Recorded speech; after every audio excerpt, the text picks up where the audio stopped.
É por isso que eu dou muita importância para isso aqui. Dá valor, porque você vai sentir falta disso aqui. Dá valor. Aqui é dica pastoral, Teófilo, o bicho vai pegar, já está sentindo que a coisa está ruim, fica firme, fica de pé. Cuidado com a lógica da religião, cuidado com a lógica do poder, permaneça no reino, mantenha a sua fé, ainda que isso te custe a vida. Viva o reino onde você estiver. Às vezes vão te ouvir e você vai contribuir, em outras vão te perseguir e você vai sofrer, mas o teu cabelo é meu, eu estou cuidando de você. E quando acontecer uma coisa difícil, não acha que é porque eu não estou com você. É porque esse é o curso natural. Depois do pecado, a terra caminha para o fim, mas eu estou com você.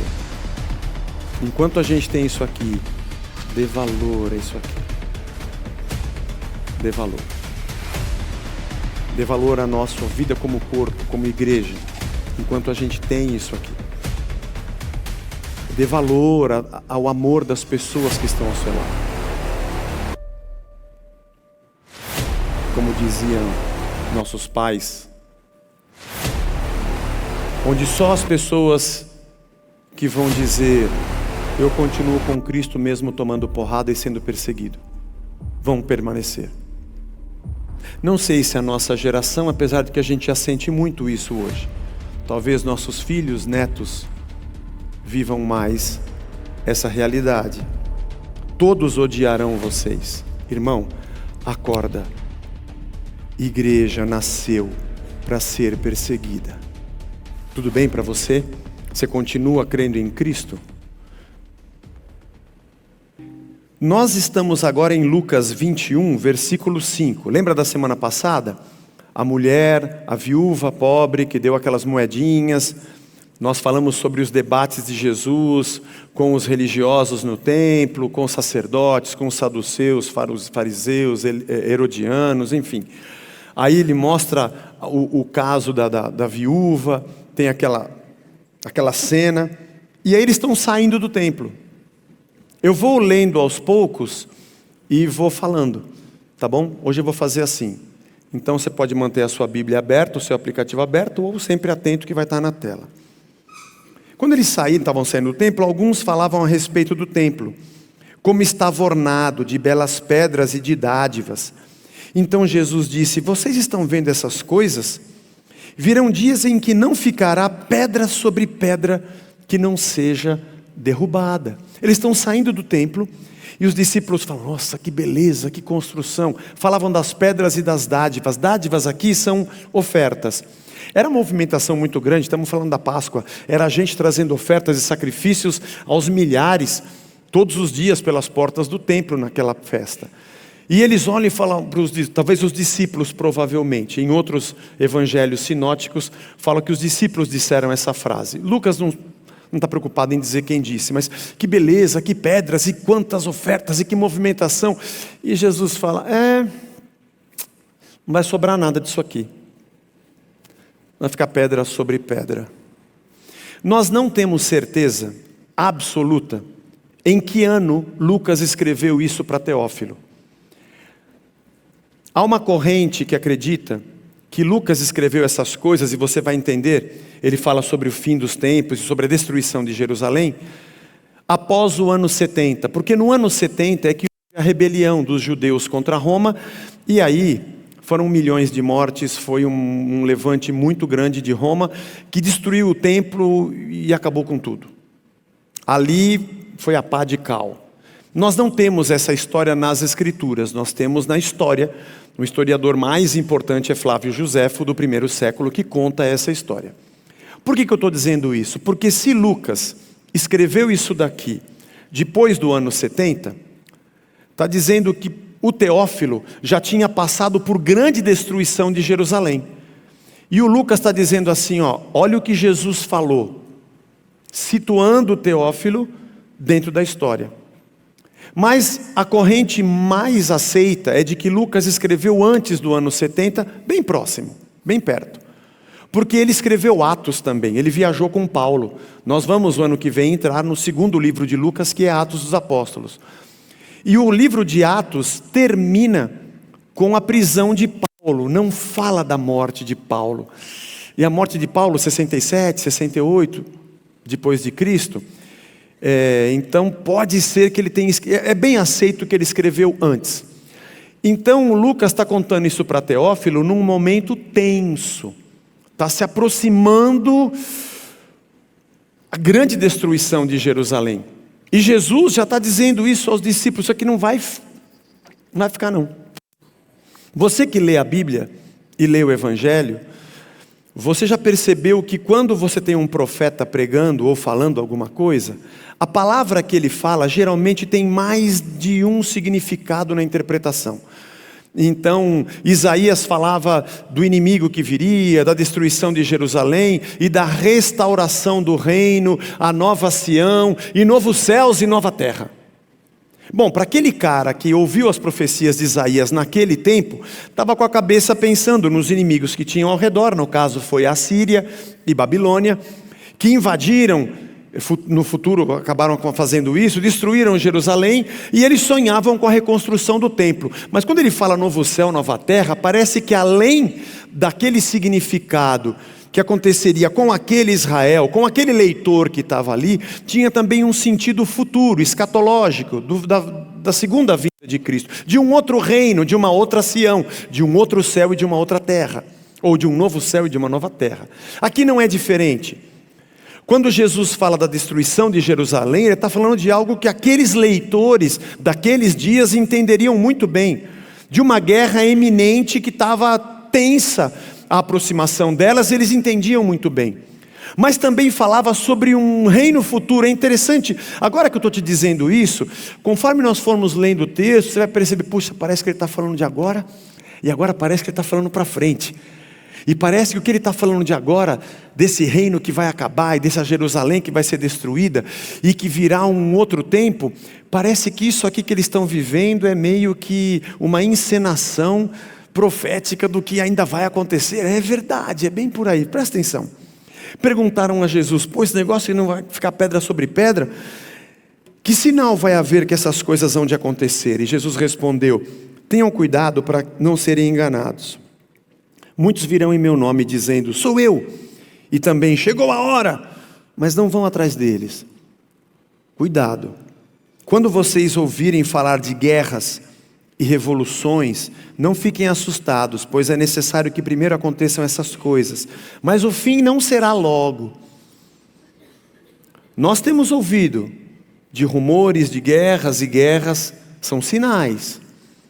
Então Jesus disse, nação se levantará contra nação e reino contra reino. Peraí, então ele não está falando só da Jerusalém agora parece que ele está falando de uma coisa maior, futura. As duas coisas estão presentes no texto. Haverá grandes terremotos, epidemias, fomes em vários lugares, coisas espantosas também, grandes sinais vindos do céu. Parece que é um sentido mesmo escatológico, do fim de tudo. Antes de, porém, de todas essas coisas, vocês serão presos e perseguidos. Aqui tem um duplo sentido. Tanto naquela Jerusalém, porque Roma viria com a faca nos dentes, quanto um sentido para nós também. Um sentido para nós, da perseguição e de não nos encaixarmos no mundo. Vocês serão entregues às sinagogas, lançados nas prisões, serão levados à presença de reis e de governadores por causa do meu nome. Agora eu vou parar um pouquinho aqui. Tem alguma coisa errada com Jesus. Jesus errou alguma coisa. Porque se o mundo vai se levantar contra nós, que somos teus, por que nós vamos ser entregues aos governadores e aos reis e também às sinagogas? Por quê? A sinagoga é contra nós? Tudo bem, quando você fala que talvez virá perseguição e nós vamos ser entregues aos governadores e aos reis, aos romanos, e vamos ser perseguidos e mortos, até entendo, mas o senhor falou que a gente vai ser entregue à sinagoga? Na sinagoga a gente não vai ter problema, né? Vai. Vai porque a religião estabelecida, aqui tem um sinal muito sério, de que existe uma ligação de intenções contra o reino de Deus, tanto da parte da religião, como da parte dos romanos. Jesus não disse isso à toa, e nós temos agora passado por várias passagens, falando sobre a religião daquela época, e como que saduceus, fariseus e escribas, na sua hipocrisia, falavam de Deus sem ter Deus, e aliás perseguiram o próprio Cristo. Mais à frente nós vamos chegar no texto, que foram os sacerdotes que foram atrás de Pilatos para crucificar Jesus. Religião não é sinônimo de cristandade, nem de fé cristã. Religião não tem a ver com o fato de crermos em Cristo.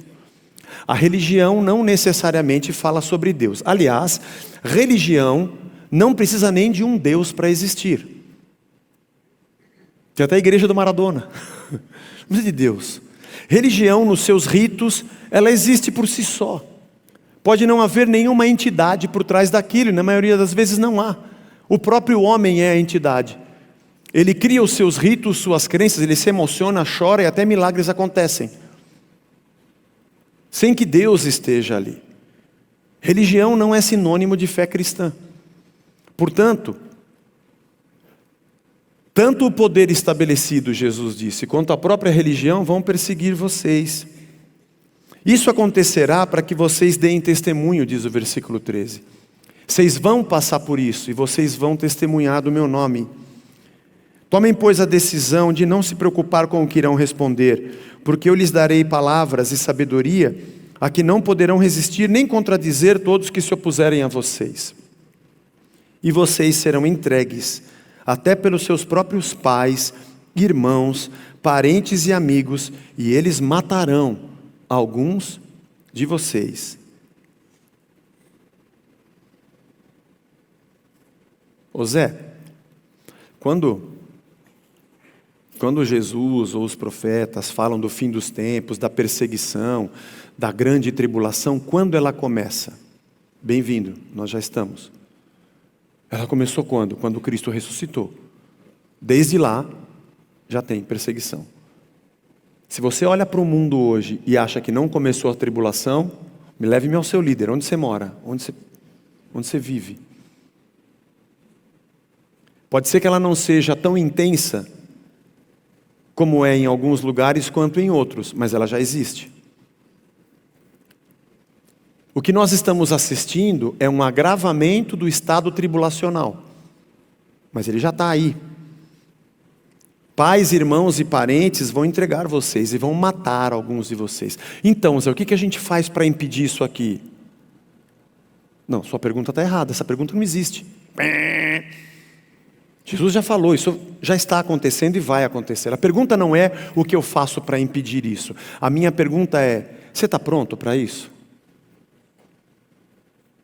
Você está pronto para ser um cristão? Um seguidor de Cristo em meio a isso? Essa é a pergunta que você deve responder.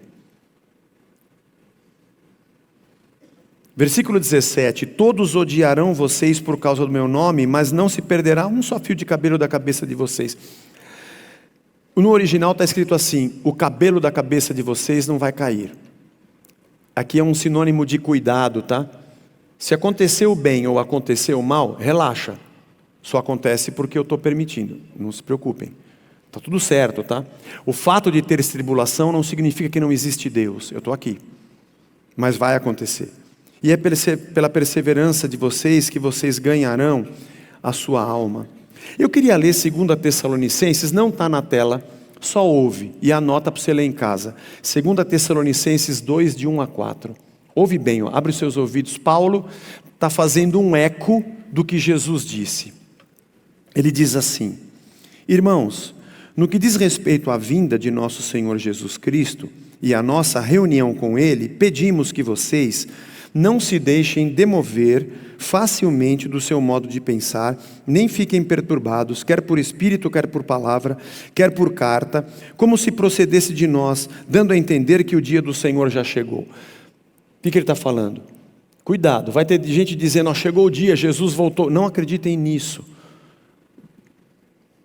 Vai ter muita gente dizendo que chegou o dia do Senhor. Não acreditem nisso. Ninguém de modo nenhum os engane, porque isso não acontecerá antes, não acontecerá sem que primeiro venha a apostasia, seja revelado o homem da iniquidade, o filho da perdição, o qual se opõe e se levanta contra tudo que se chama Deus, ou é objeto de culto, a ponto de assentar-se no santuário de Deus, apresentando-se como se fosse o próprio Deus. Antes de tudo isso acontecer, vocês vão ver a apostasia. A palavra apostasia aqui, ela é irmã da palavra divórcio no grego. Apostasia é separação. Antes dessas coisas definitivamente acontecerem, vai ter muita gente que vai se divorciar de Deus. Nós temos que estar prontos como Casa da Rocha, porque um dia pode ser que a gente mude daqui para um lugar bem menor. Bem menor. Onde só as pessoas que vão dizer, eu continuo com Cristo mesmo tomando porrada e sendo perseguido, vão permanecer. Não sei se a nossa geração, apesar de que a gente já sente muito isso hoje, talvez nossos filhos, netos, vivam mais essa realidade. Todos odiarão vocês. Paulo diz, antes que surja a apostasia e o homem da iniquidade. O homem da iniquidade aqui não é uma pessoa, um indivíduo, é o ser humano do pecado, é assim que está no original. O ser humano do pecado, o ser humano completamente vazio de Deus. Antes que venha o tempo em que o ser humano se levante contra tudo que se chama Deus, como Paulo diz, ou é objeto de culto, assumindo ele o lugar do próprio Deus no templo. Quanto mais o tempo passa, mais o ser humano se coloca no lugar de Deus no templo. Ele é o centro do pensamento, ele é o centro da razão, ele é o centro das escolhas. Eu quero saber se Deus aceita ou não aceita quem eu sou e o que eu faço, porque é Deus que se adequa às minhas escolhas e não eu que me converto a Ele. Eu quero um Deus customizado, montado, segundo aquilo que eu desejo. É um Deus que eu mesmo crio, na verdade sou eu mesmo. E Paulo diz, esse cenário de tudo que se levanta contra Deus é que vocês vão enfrentar. E é exatamente a mesma coisa que Jesus disse, todos odiarão vocês por causa do meu nome. Eu sempre brinco que eu acho que de verdade Deus deve estar aqui com a gente nesses dias todos sendo igreja na nossa geração, porque eu nunca imaginei de pregar isso, vou separar esse texto, eu vou fazer uma conta para esse texto cair bem na véspera do dia da eleição. Não fiz, mas caiu. Então acho que realmente deve ser alguma coisa de Deus ou loucura da minha cabeça.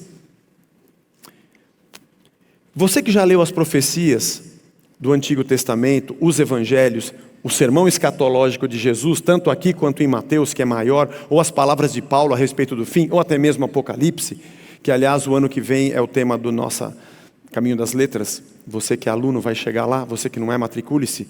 Lá em Mateus, né? Senão você não vai entender nada do Apocalipse. Se matricula lá no começo. Mas você que já leu, eu posso falar com você que já leu. Nunca você leu em nenhum texto profético coisa do tipo, atenção meu povo, um dia, o meu povo se unirá com outro povo para fazer justiça na terra. E meu povo, lembre-se, não é Israel, tá? O reino de Deus não tem um tratado de Tordesilhas, e o reino de Deus não é um país. O reino de Deus é formado por todos aqueles que foram lavados pelo sangue e são discípulos do Messias. Ponto. Espalhados pela terra. Em nenhum momento, em nenhuma profecia, Deus diz, mas virá o dia em que meu povo se unirá com a Assíria, com a Babilônia, em que meu povo vai se unir com os gregos, com os persas, com os medos. Virá um dia em que surgirá um líder romano e meu povo se unirá com Roma. Meu povo se unirá com a Alemanha, e eu levantarei um homem chamado Adolf, e ele vai defender o meu nome. Meu povo vai se unir com uma lógica de governo humano. Não há nenhuma profecia que diz que o povo de Deus precisa de um aliado de poder humano para se perpetuar na terra. Você que já leu as profecias, você viu em algum lugar dizendo que um dia o reino de Deus precisaria do apoio de um poder humano para se proteger da perseguição? No evangelho que eu leio e na Bíblia que eu tenho, eu nunca li isso. Mas ainda tem gente que insiste que se eu me aliar a esse poder, ou àquele poder, ou àquela lógica, ou àquela outra, eu vou estar seguro. Agora, se nós nos aliarmos àquela lógica, eles vão perseguir a igreja. Não deixe isso acontecer. Irmão, acorda. Igreja nasceu para ser perseguida. Tudo bem para você? Você continua crendo em Cristo? Está escrito. Eu não fico falando dessas coisas porque eu não prego tematicamente, eu prego expositivamente. Então o texto está passando agora por esse trecho, então vamos falar disso então. Os cristãos não precisavam do apoio de Roma para serem protegidos, eles não seriam protegidos. Nós não nascemos nesse mundo para sermos abraçados por ele. Está querendo dizer, Zé, que nós, como igreja, no nosso país, não vamos conseguir fazer com que ele seja perfeitamente o reino de Deus para todos os cidadãos brasileiros? Não, eu não estou querendo dizer isso. O texto está dizendo isso. Porque se fosse eu dizendo isso, você poderia dizer, eu não creio no que você fala. Beleza, eu sou só um ser humano, dos piores. Mas quando você olha para o que o Evangelho diz, vamos ler só o que está escrito, vai haver perseguição. Talvez você já sinta alguma, pelo seu jeito de viver, na sociedade que nós estamos. Mas quando Jesus disse, todos vão odiar vocês. E quando ele disse isso, no período que eles estavam próximos da Revolução, tanto judeus como romanos perseguiam os cristãos. Quando você lê Atos dos Apóstolos, os judeus os perseguiam porque eles eram hereges e criam em Jesus como Filho de Deus, e os judeus não criam. E os romanos porque esses caras querem converter a gente, os judeus ficam tranquilos no templo, mas esses cristãos aí são pedra no sapato. E é interessante como que, na lógica da perseguição ao cristão, templo e sinagoga andavam de mãos dadas com o palácio de Roma. Quando, porém, vocês virem Jerusalém, versículo 20, sitiada de exércitos, saibam que está próxima a sua devastação. Agora parece que ele está falando do ano 70 mesmo, a destruição de Jerusalém. Então os que estiverem na Judéia fujam para os montes. Isso aconteceu mesmo. Os cristãos não pegaram em armas para defender Jerusalém. Isso foi odiado pelos judeus, porque eles armaram a revolução e os cristãos não queriam a espada. Jesus profetizou e isso aconteceu mesmo. É só você depois pesquisar e ler a história. Leia Flávio José, você vai ver que isso aconteceu mesmo. Os que se encontrarem dentro da cidade, saiam dela. E os que estiveram nos campos, não entrem na cidade.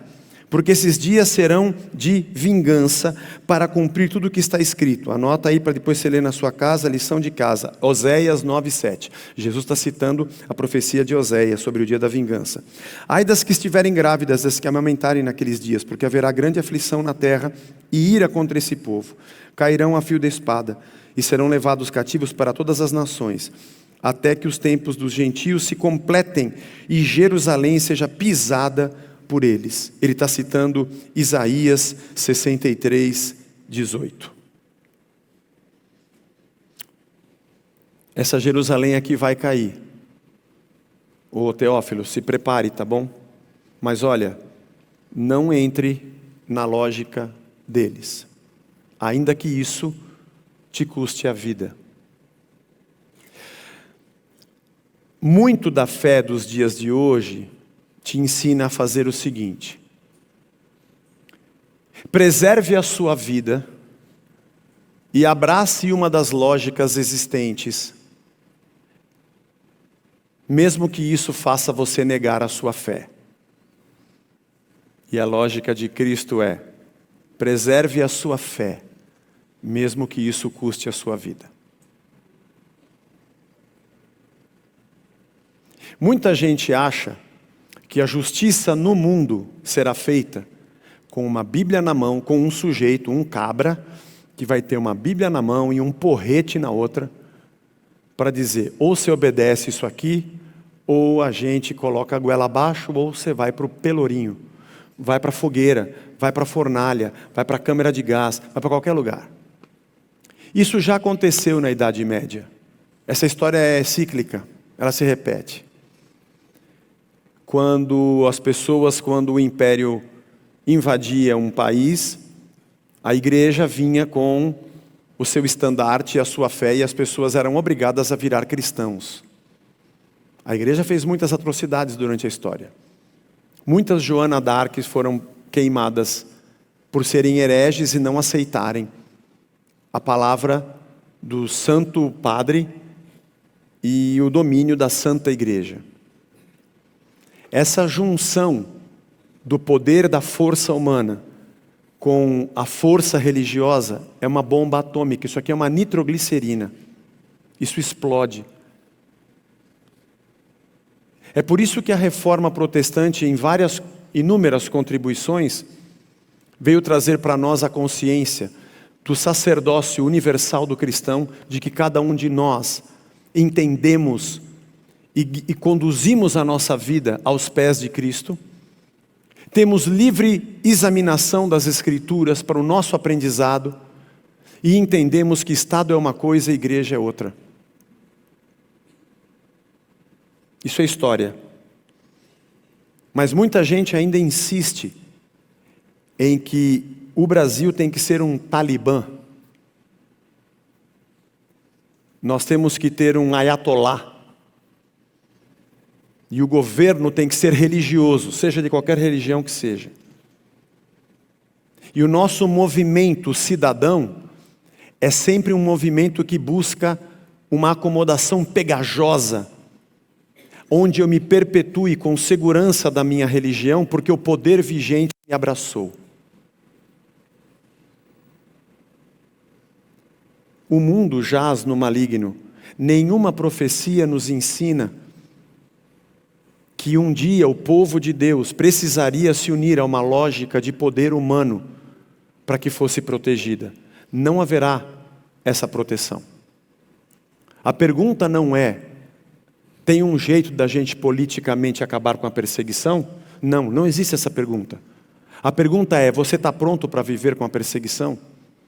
A ser uma pessoa desencaixada, que não tem lugar nessa terra, que vai ver injustiça e mal e vai continuar crendo em Cristo, que vai ser entregue às autoridades e à sinagoga. Você vai ser entregue ou à religião, que tem a mesma lógica do império, ou ao próprio império, e ambos vão te perseguir. Você tem que estar pronto para isso. Isso não só já acontece conosco hoje, como vai se agravar nas décadas que virão pela frente. Por enquanto, nós ainda vivemos em liberdade, mas o mundo caminha para um único pensamento que vai se opor a tudo o que se chama Deus, como lemos aqui em 2 Tessalonicenses. Leia depois de novo em casa, 2 Tessalonicenses 2, de 1 a 4. Quando me perguntam, Zé, quem será a besta? Aí tem besta que não acaba mais. Brinquei aqui na reunião das 9. Desde que eu me converti em 78, a besta era o regime militar, a besta já foi Mao Tse Tung, a besta já foi Idi Amin Dada, a bênção já foi Shah Reza Pahlavi, a besta já foi o comunismo, já foi a Rússia, já foi Cuba, já foi Fidel Castro, já foi Jimmy Carter. Todo mundo quer ter a revelação de quem é a besta e não percebe que é um espírito, é um pensamento coletivo É uma lógica de vida humana na ausência de Deus, que se levanta contra tudo que se chama Deus. Que é a ausência de Deus que vai nos oprimir, porque não há lugar mais para aquele que diz que crê em alguma coisa que a gente não vê. E esse é o poder sob o qual a terra vai viver. Quando o João em Apocalipse diz que quem não tiver a marca da besta não vai poder comprar, não vai poder vender, não vai poder comercializar, é porque ele vai ser excluído dessa sociedade. Não vai ter vida, porque você não cabe aqui, você não é como nós. Portanto, entender o reino de Deus é ter um governo dentro de si. É ter um governo dentro de nós pelo Espírito.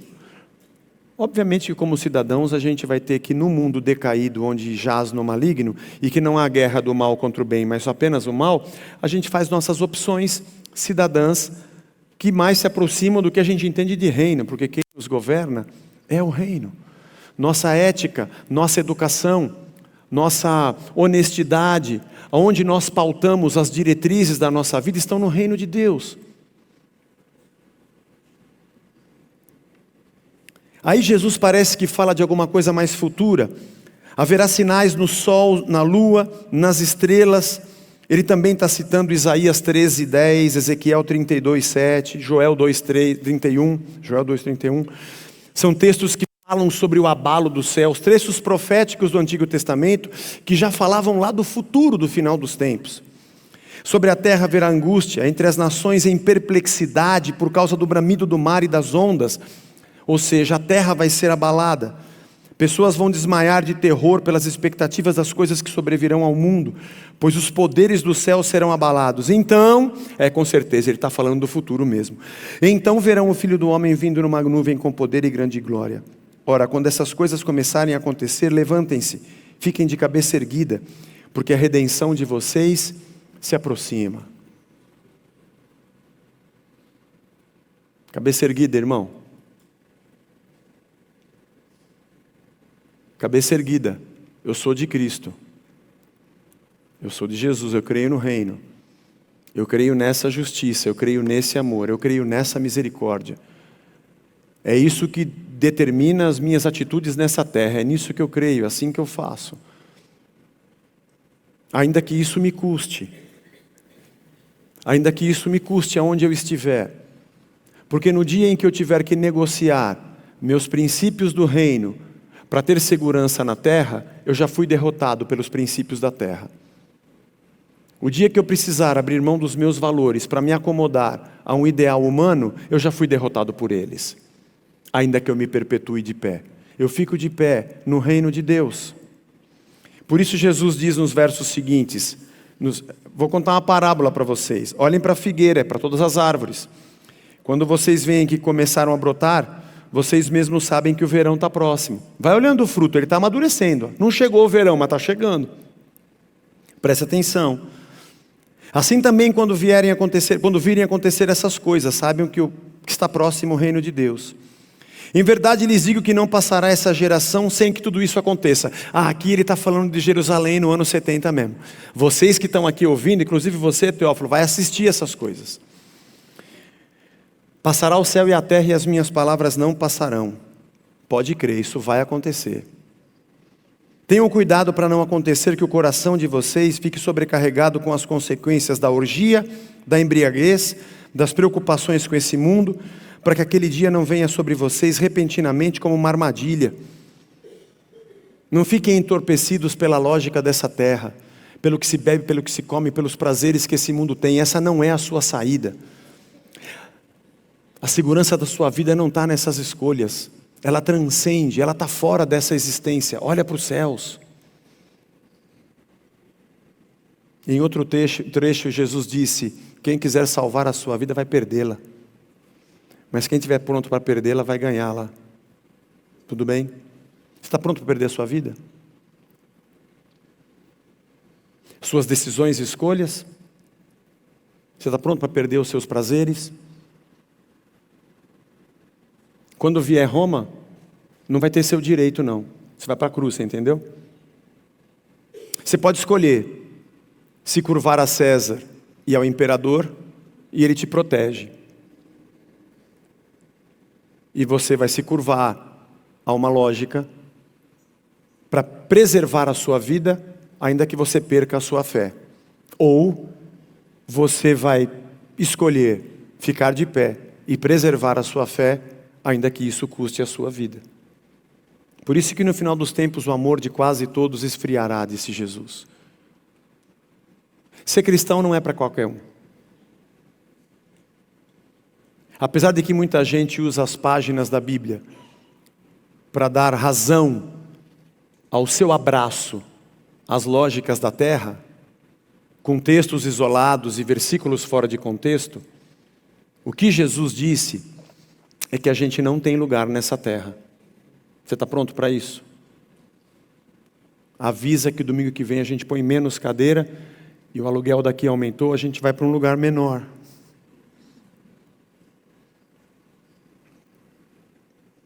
Pois sobrevirá a todos que vivem sobre a face de toda a terra. Portanto, vigiem o tempo todo, orando, para que vocês possam escapar dessas coisas que têm de acontecer, para que possam estar em pé na presença do Filho de Deus, ou do Filho do Homem. Agora, o que eu acho interessante nesse final, é que diz que ele ensinava todos os dias no templo, e à noite saía e ficava no monte chamado das Oliveiras. Ele devia dormir meio ao relento. Eram os últimos dias de vida de Cristo. E de madrugada o povo vinha a ter com ele no templo para ouvi-lo. Mesmo ele dizendo, é pau. Mesmo ele dizendo, vocês vão ser odiados. Vamos voltar ao discurso lá de trás, que a gente vem longe aqui de Lucas. Mesmo ele dizendo, negue-se a si mesmo e tome a sua cruz.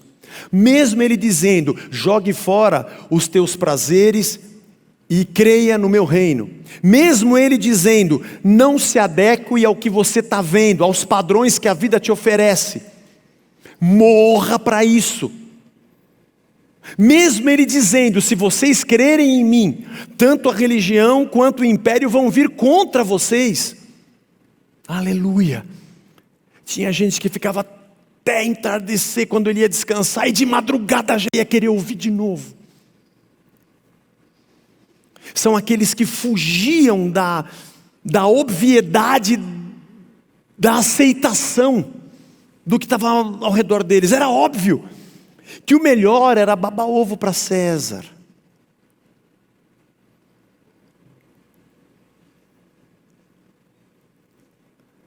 Na Alemanha nazista, grande parte da igreja cristã dava apoio ao regime.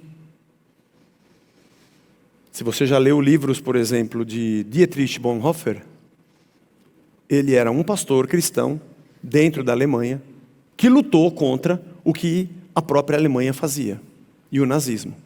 Por isso ele foi preso.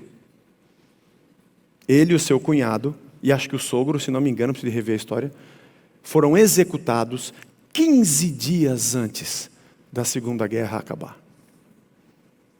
Era um cristão que se negou a ter paz e preservação dentro daquele império, daquele Reich, ainda que aquilo fosse confortável, e se fizesse aquilo em nome de Deus.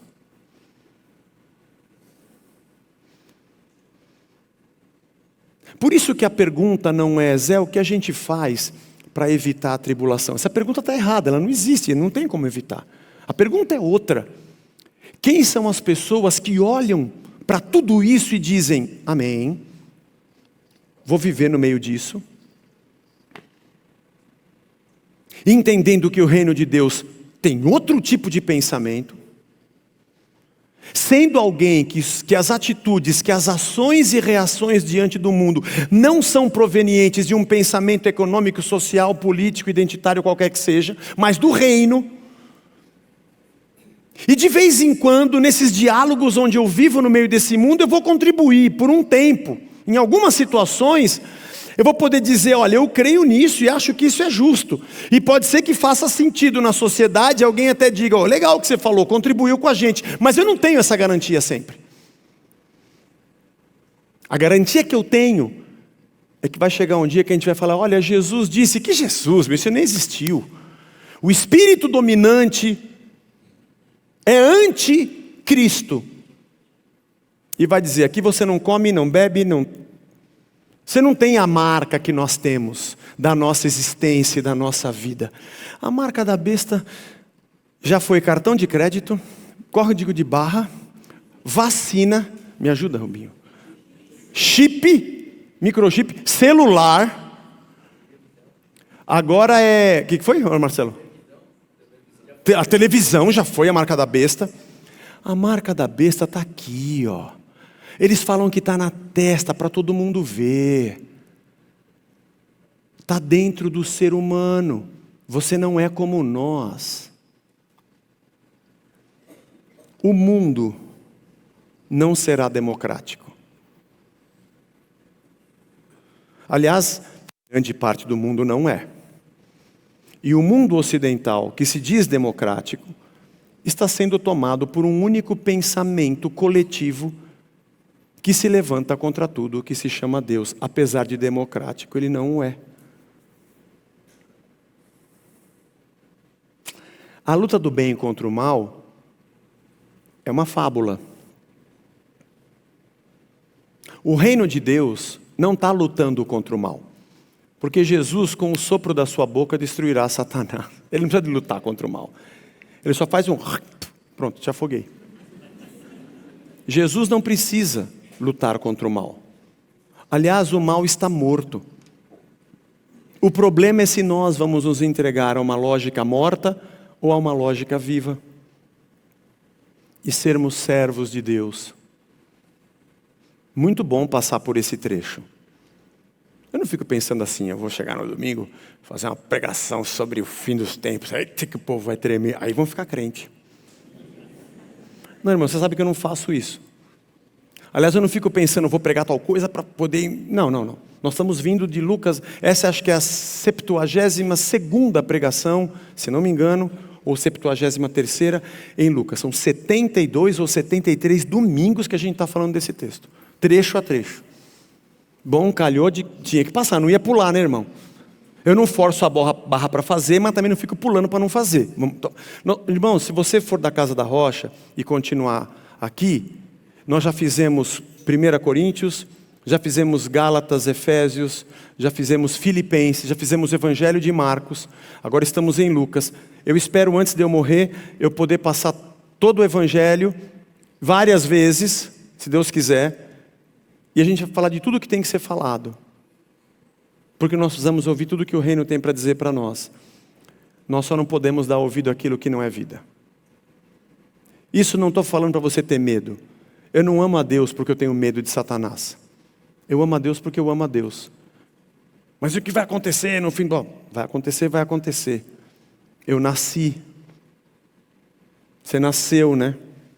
Você vai envelhecer, sabia? Já estamos. Você sabia? As doenças vão aumentar no seu corpo, você sabia? Vão. Por causa de alguma delas você vai morrer. Ou talvez a gente dê sorte de passar por um acidente de atropelamento drástico. Sim, meu irmão, eu não estou falando, não é piada. Você não vai sofrer. Você não vai ficar 2 meses, talvez, ali, lutando. Já pensou? Puf, estou no céu. Já pensou, irmão? 2 tomatinhos que vêm rolando e caíram da feira. Já viu essa piada? Olha o caminho. Qual o caminho? Pronto. Era o caminhão, não deu tempo de falar. Quando ele falou, olha o caminho. Atropelou os 2. O que eu estou querendo dizer é que nós somos maduros, gente. Nós sabemos o mundo que a gente vive. É por isso que eu dou muita importância para isso aqui. Dá valor. Porque você vai sentir falta disso aqui. Dá valor. Aqui é dica pastoral. Teófilo, o bicho vai pegar. Você já está sentindo que a coisa está ruim. Fica firme, fica de pé. Cuidado com a lógica da religião. Cuidado com a lógica do poder. Permaneça no reino. Mantenha a sua fé, ainda que isso te custe a vida. Viva o reino onde você estiver. Às vezes vão te ouvir e você vai contribuir. Em outras vão te perseguir e você vai sofrer. Mas o teu cabelo é meu. Eu estou cuidando de você. E quando acontecer uma coisa difícil, não ache que é porque eu não estou com você. É porque esse é o curso natural. Depois do pecado, a terra caminha para o fim. Mas eu estou com você. Enquanto a gente tem isso aqui, dê valor a isso aqui. Dê valor. Dê valor à nossa vida como corpo, como igreja, enquanto a gente tem isso aqui. Dê valor ao amor das pessoas que estão ao seu lado. Como diziam nossos pais, o dia que eu morrer, minha sogra, né Zé? Minha sogra falava, o dia que eu morrer, vocês vão ver o que eu falava. Dona Renê, eu ouvi ela falar isso algumas vezes. E é verdade. Puxa vida.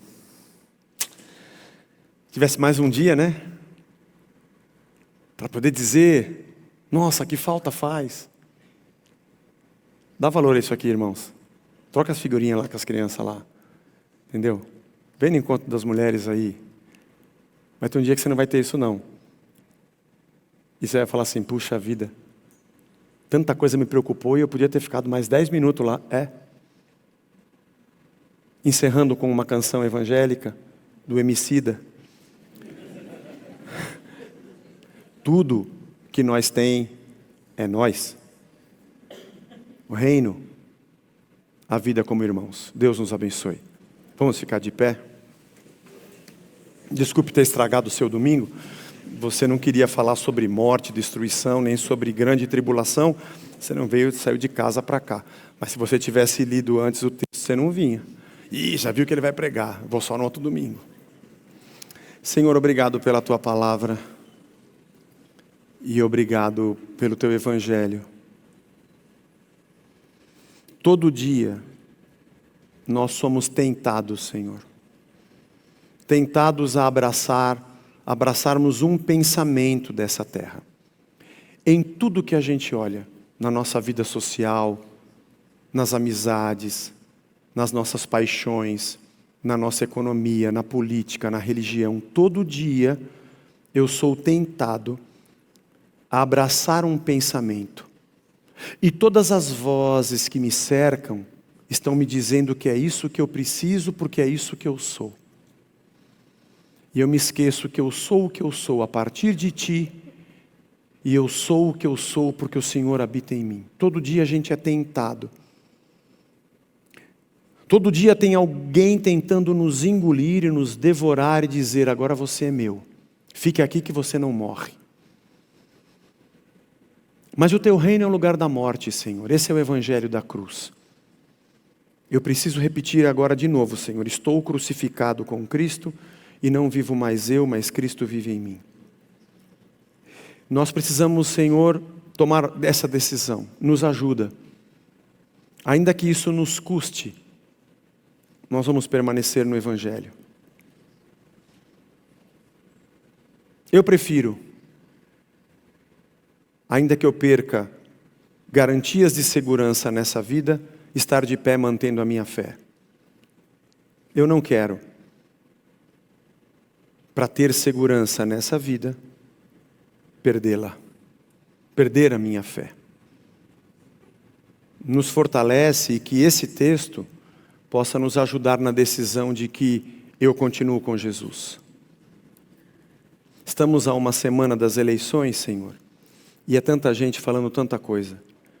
Nos liberta disso, Senhor. Somos livres, na plena convicção de que nenhuma das nossas escolhas é pecado, ao mesmo tempo que nenhuma delas é a solução. Então estamos tranquilos para dizer, Senhor, que nós somos Teus. Nos ajuda a educar os nossos filhos nesse mundo perdido. Nos ajuda a nos manter como Teu povo, com tantas vozes ao nosso redor. E nos ajuda, Senhor, a, no temor do Seu nome, pautarmos a nossa vida, custe o que nos custar. Abençoa a nossa semana, Que a alegria da tua presença seja a nossa força, a alegria do teu reino seja o nosso combustível de vida, a nossa comunhão nos fortaleça e a tua presença nos dê paz a cada dia. A paz que excede todo entendimento humano. Nem a sinagoga e nem César podem me dar essa paz, ainda que eu morra. Nós colocamos a nossa vida nas tuas mãos, em nome de Jesus. Amém e amém. Deus te abençoe. Você que nos visitou, você que nos assiste, um bom domingo, uma boa semana. Vá na paz do Senhor. Abraço, irmão. Abraço o Rubinho e a Joyce. E até domingo que vem.